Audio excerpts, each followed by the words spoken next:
ఈ రేవంత్ రెడ్డి పరిపాలన ప్రజాస్వామ్యం అంటేనే ఘోరంగా తయారైంది. నిన్న మమ్మలను నేను విప్పు జారీ చేయాలి. ఆర్టీఓ ఆఫీస్ కూడా పోయేందుకు నాకు అనుమతి ఇవ్వలేదు. కమిషనర్ ఆఫీస్ కూడా పోయేందుకు అనుమతి ఇవ్వలేదు. అదే అమెరికాకు సంబంధించిన సిటిజన్షిప్ ఉన్న ఝాన్సీ గారిని ఆర్టీఓ ఆఫీస్ పోయింది, కమిషనర్ ఆఫీస్ పోయింది, మున్సిపాలిటీలో వాళ్ళ దగ్గర కూడా పోయి ఒక్కొక్కరికి ₹1 ఇస్తాం, 2 కోట్లు ఇస్తాం అంటే మా వాళ్ళు ఎవరు కూడా అప్పుడు పోలేదు. భయభ్రాంతులు చేసింది. ఎట్లా ఉంటాయంటే గతంలో నేను 45 ఏళ్ళ నుంచి రాజకీయాలు ఈక్వల్, ఇప్పుడు కేశవంతరం ఉన్నది ఈక్వల్గా ఉన్న కన్నీ ఎమ్మెల్యేకి ఓటు సమానం ఉన్నప్పుడు ఓటు హక్కు ఉపయోగించుకునే అవకాశం. ఇక్కడ ప్రజలు తొర్రూరు పట్టణ ప్రజలు క్లియర్గా మాకు 9 ఇచ్చారు, వాళ్ళకి 7 ఇచ్చారు. అంటే మేము మెజార్టీ ఉన్నాం, ఈక్వల్ లేవు. సరే ఎమ్మెల్యే ఓటు ఉపయోగించుకున్నారంటే అది. కానీ ఎంపీ కావ్య గారు వరంగల్లో అప్లై చేసుకున్నది, వరంగల్లోనే నాకు ఓటకు కావాలని ఆమె పిటిషన్ పెట్టుకున్నది.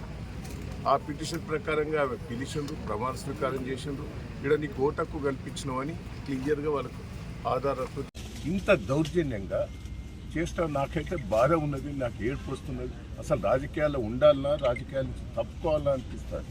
నాకైతే ఇంత గోస, ఇంత ప్రజాస్వామ్య విరుద్ధంగా చేస్తుంటే ప్రజలు పాపం సంతోషంగా ఉన్నారు. కార్యకర్తలు కూడా రాత్రింబోలు కష్టపడరండి. మా కార్యకర్తల కష్టం చూస్తే అయితే నాకు బాధ అనిపిస్తారు.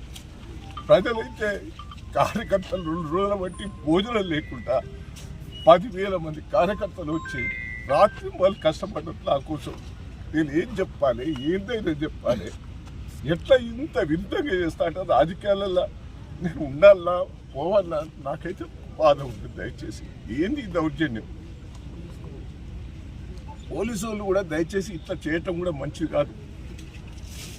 కేసీఆర్ని చూస్తే ఒక పక్క అభిమానం, దహేంద్రని చూస్తే అభిమానం ప్రజలు. కానీ ఇంత అరాచకాలు చూస్తుంటే నాకైతే ఏమన్నా చెప్పండి. నా కార్యకర్తలకు ఏం జవాబు చెప్పుకోవాలి, కార్యకర్తలకు నేను ఏం జవాబు చెప్పాలి? పాపం తెగించి పనిచేసేది ఈ రోజులు. జై తెలంగాణ, జై తెలంగాణ, జై తెలంగాణ. వర్ధిల్లాలి కేసీఆర్ గారి నాయకత్వం, వర్ధిల్లాలి కేసీఆర్ గారి నాయకత్వం. Congress down down, Congress down down, Congress down down.